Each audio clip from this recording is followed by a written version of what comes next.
Assalamualaikum warahmatullahi wabarakatuh. Alhamdulillahirrabbilalamin. Allahumma salli ala Sayyidina Muhammad.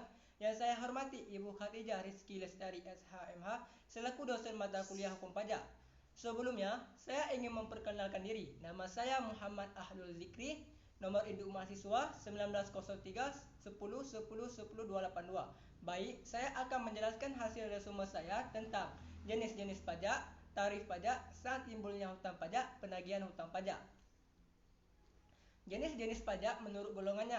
Yang pertama, pajak langsung, yaitu pajak yang harus dipikul sendiri oleh wajib pajak dan tidak dapat dibebankan atau dilimpahkan kepada orang lain. Contohnya, pajak penghasilan. Yang kedua, pajak tidak langsung, yaitu pajak yang pada akhirnya dapat dibebankan atau dilimpahkan kepada orang lain. Contohnya, pajak pertambahan nilai. Menurut lembaga pemungutannya, yang pertama, pajak negara atau pusat, yaitu pajak yang dipungut oleh pemerintah pusat dan digunakan untuk membiayai rumah tangga negara. Contohnya PPh, PPN, PPNBM, PBB, dan bea materai. Yang kedua, pajak daerah, yaitu pajak yang dipungut oleh pemerintah daerah dan digunakan untuk membiayai rumah tangga daerah. Daerah terdiri atas pajak daerah tingkat 1 atau provinsi. Contoh, pajak kendaraan bermotor atau PKB dan BBNKB. Pajak daerah tingkat 2 atau kabupaten kota. Contoh, pajak hotel dan restoran, pajak hiburan, pajak reklame, pajak penerangan jalan. Menurut sifatnya, 1. Pajak subjektif, yaitu pajak yang pengenaannya memperhatikan pada keadaan pribadi subjek pajak. Contohnya, pajak penghasilan atau PPh. Yang kedua, pajak objektif, yaitu pajak yang pengenaannya memperhatikan pada objeknya, baik berupa benda, keadaan, perbuatan, atau peristiwa yang mengakibatkan timbulnya kewajiban membayar pajak, tanpa memperhatikan keadaan pribadi subjek pajak maupun tempat tinggal. Contohnya, pajak pertambahan nilai dan pajak bumi dan bangunan. Tarif-tarif pajak yaitu: pertama, tarif progresif, di mana dalam tarif progresif, saat pemungutan pajaknya atas presentasenya akan naik sebanding dengan jumlah dasar pengenaan pajaknya. Di Indonesia sendiri, jenis tarif pajak inilah yang diterapkan sebagai metode pengenaan pajak penghasilan orang pribadi. Yang kedua, tarif degresif. Kebalikan dengan pajak progresif, persentase pajak dengan tarif degresif yang dipungut akan lebih kecil saat dasar pengenaan pajak meningkat. Dengan kata lain, persentase atas tarif pajak akan semakin rendah atau menurun ketika dasar pengenaan pajaknya semakin besar dalam praktik perundang-undangan Indonesia. Tarif degresif tidak pernah diimplementasikan. Terdapat 3 jenis tarif pajak degresif yang dibedakan oleh besaran penurunan tarifnya. Pertama, tarif degresif profesional yang presentasenya penurunannya selalu sama dan tidak terpengaruh oleh DPP. Kedua, tarif pajak degresif yang besaran penurunannya semakin kecil jika DPP meningkat. Terakhir, tarif pajak degresif progresif yang presentase penurunannya tarif meningkatnya seiring dengan meningkatnya DPP. Selanjutnya, tarif profesional, tidak seperti tarif progresif dan tarif degresif. Tarif profesional saat pemungutan pajaknya atas persentasenya akan tetap dan tidak terjadi perubahan terhadap keseluruhan dasar pengenaan pajaknya. Jadi, bisa dibilang bahwa sebesar apapun jumlah objek pajak yang dikenakan dalam pajak penghasilannya, persentasenya pun akan tetap sama. Dalam hal ini contohnya adalah adanya PPN sebesar 10% dan PPB sebesar 0,5% dari apapun objek pajaknya. Yang keempat, tarif tetap atau tarif pajak regresif. Tarif tetap atau tarif pajak regresif adalah tarif pajak yang nominalnya tetap tanpa memperhatikan jumlah yang dijadikan dasar pengenaan pajaknya, sehingga tarif yang dikenakan besarnya sama baik seluruh wajib pajak.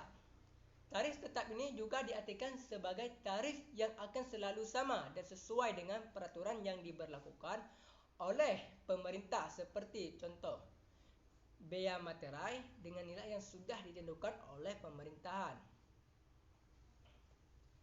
Saat timbul hutang pajak dapat timbul apabila telah adanya peraturan yang mendasarnya dan telah terpenuhi atau terjadi suatu tabstan atau sasaran pemajakan yang terdiri dari keadaan-keadaan tertentu dan atau juga peristiwa ataupun perbuatan tertentu. Tetapi yang seiring terjadi adalah karena keadaan, seperti pajak-pajak yang sangat penting iaitu atas suatu penghasilan atau kekayaan. Dikenakan atas keadaan-keadaan ekonomis, wajib pajak yang bersangkutan, walaupun keadaan itu dalam kebanyakan hal timbulnya karena perhutang perbuatannya. Apabila melihat timbulnya hutang pajak, ada dua ajaran yang mengatur tentang timbulnya hutang pajak tersebut, yaitu pertama ajaran formil, yaitu hutang pajak timbul karena dikeluarkannya surat ketetapan oleh Fiskus. Dengan demikian, meskipun syarat adanya tabstan sudah terpenuhi, namun sebelum ada surat ketetapan pajak, maka belum ada hutang pajak. Yang kedua, ajaran material, yaitu hutang pajak timbul jika ada sesuatu yang menyebabkan tabstan, yaitu rangkaian dari perbuatan-perbuatan, keadaan-keadaan, dan peristiwa-peristiwa yang dapat menimbulkan hutang pajak adalah sebagai berikut. Perbuatan-perbuatan, misalnya pengusaha melakukan impor barang, ada keadaan, misalnya memiliki harta bergerak dan harta tidak bergerak. Ada juga peristiwa, misalnya mendapat hadiah undian. Saat timbulnya hutang pajak mempunyai peranan yang menentukan dalam pertama, pembayaran atau penagihan pajak. Yang kedua, memasukkan surat keberatan. Yang ketiga, penentuan saat dimulai dan berakhirnya jangka waktu kadaluarsa. Yang keempat, menerbitkan surat ketetapan pajak kurang bayar atau surat ketetapan pajak kurang bayar. Penagihan pajak. Penagihan pajak adalah serangkaian tindakan agar penanggung pajak melunasi hutang pajak dan biaya penagihan pajak dengan menegur atau memperingatkan melaksanakan pelaksanaan penagihan seketika dan sekaligus, memberitahukan surat paksa, mengusulkan pencegahan, melaksanakan penyitaan, melaksanakan penyanderaan, menjual barang yang telah disita. Menurut Muljohadi, yang dimaksud dengan penagihan adalah serangkaian tindakan dari aparatur Direktorat Jenderal Pajak berhubung wajib pajak tidak melunasi baik sebagian atau seluruh kewajiban perpajakan yang terutang menurut Undang-Undang Perpajakan yang berlaku. Tata cara dan proses penagihan pajak. Terdapat beberapa tindakan maupun langkah yang dijalankan oleh jurusita pajak dalam menjalankan penagihan pajak. Berikut tata cara dan proses penagihan pajak serta penjelasannya. Yang pertama, ada penagihan dengan surat teguran. Surat teguran atau biasa disebut juga surat peringatan adalah surat yang dikeluarkan untuk melakukan penagihan pajak apabila dalam jangka waktu 7 hari setelah tanggal jatuh tempoh penanggung pajak atau wajib pajak tidak melunasi pajak terutang, maka surat teguran akan sampai ke tangan penanggung pajak. Tujuan dari surat teguran adalah memberikan peringatan terhadap penanggung pajak agar segera membayar hutang pajak sehingga tidak perlu dilakukan penagihan secara paksa. Yang kedua, ada penagihan pajak dengan surat paksa. Surat paksa adalah surat yang dikeluarkan apabila 21 hari setelah jatuh tempoh surat teguran si penanggung jawab pajak belum melunasi hutang pajak. Dengan terbitnya surat pajak, wajib pajak harus membayar hutang pajaknya dalam jangka waktu 2 kali 24 jam agar tidak ada tindakan pemblokiran rekening, pencegahan ke luar negeri maupun penyanderaan paksa badan atau dengan catatan diragukan itikat baiknya serta mempunyai hutang pajak minimal 100 juta. Pengeluaran surat paksa ini dikenakan biaya penagihan pajak sebesar 25.000. Penagihan dengan surat sita. Penagihan dengan surat sita adalah surat yang dikeluarkan apabila dalam jangka waktu 2 kali 24 jam sejak dikeluarkannya surat paksa, penanggung pajak tidak melunasi pajaknya. Terdapat biaya penagihan pajak yang dibebankan untuk surat sita iaitu 75.000. Biaya yang diperuntukkan untuk pelaksanaan sita.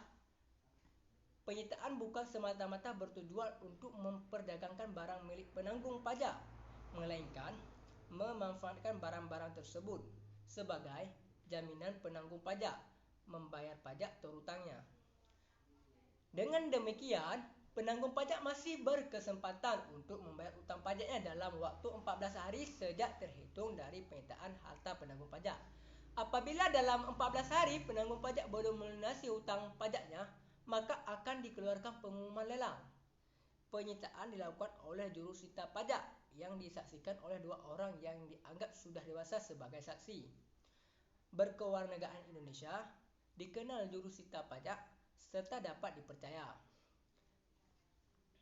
Yang keempat, ada penagihan dengan lelang. Lelang akan dilaksanakan apabila dalam waktu 14 hari setelah dikeluarkannya pengumuman lelang, penanggung pajak belum melunasi pajak terhutangnya. Kewajiban wajib dalam penagihan pajak. Wajib pajak memiliki kewajiban: 1. Melakukan pelunasan hutang pajak sebelum jatuh tempoh. Yang kedua, berkomitmen dalam membayar angsuran maupun penundaan pembayaran pajak. Yang ketiga, bersifat kooperatif dalam tindakan penagihan pajak. Yang keempat, tidak melanggar undang-undang pajak dengan surat paksa saat penagihan pajak yang menyebabkan tindak pidana. Misalnya memindah tangankan, menyembunyikan, menghilangkan, maupun memindahkan hak atas barang yang disita. Berakhirnya hutang pajak. Yang pertama ada pembayaran. Cara pertama menghapus hutang pajak adalah dengan membayarnya pada negara. Pembayarannya secara lunas dalam bentuk sejumlah uang oleh wajib pajak ke kas negara. Dalam hal ini, wajib pajak dapat membayarnya sendiri atau mengusahakan pada pihak lain selama pihak tersebut bertindak atas nama wajib pajak yang memiliki hutang pajak. Selain itu, pembayaran ini perlu menggunakan mata uang yang berlaku di Indonesia. Dalam hal ini adalah rupiah. Yang kedua, ada kompensasi. Kompensasi dapat dilakukan jika wajib pajak memiliki kelebihan dalam membayar pajak, sehingga dapat digunakan untuk membayar hutang pajak.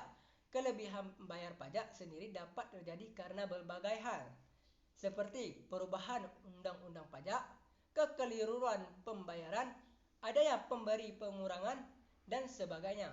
Karena itu, kelebihan pajak ini dapat dikreditkan. Wajib pajak dapat menghapus hutang pajak menggunakan cara ini, dengan syarat ia wajib mengajukan sendiri kepada pejabat pajak.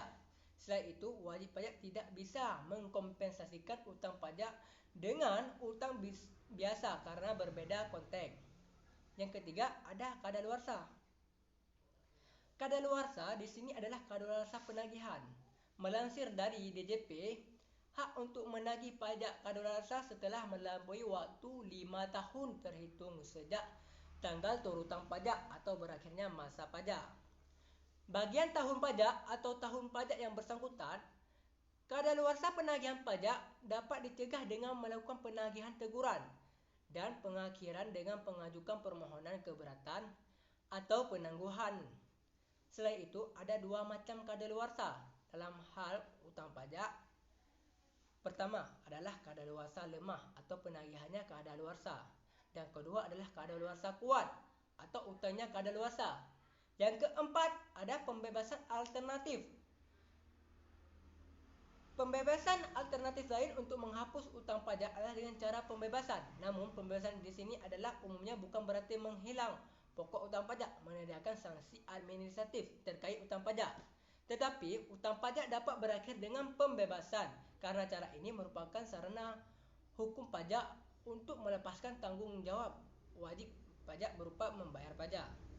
Yang kelima, ada penghapusan atau peniadaan. Penghapusan hutang pajak mirip dengan cara pembebasan. Perbedaannya, cara penghapusan diberikan karena keadaan keuangan wajib pajak. Penghapusan juga merupakan untuk mengakhiri hutang pajak, namun hanya dengan alasan tertentu, seperti wajib pajak terkena musibah atau karena dasar penetapannya tidak benar. Ketika hutang pajak telah dihapus, perikatan pajak akan berakhir sehingga wajib pajak tidak memiliki kewajiban membayar pajak yang terhutang. Sekian resume saya. Lebih dan kurang mohon maaf. Assalamualaikum warahmatullahi wabarakatuh.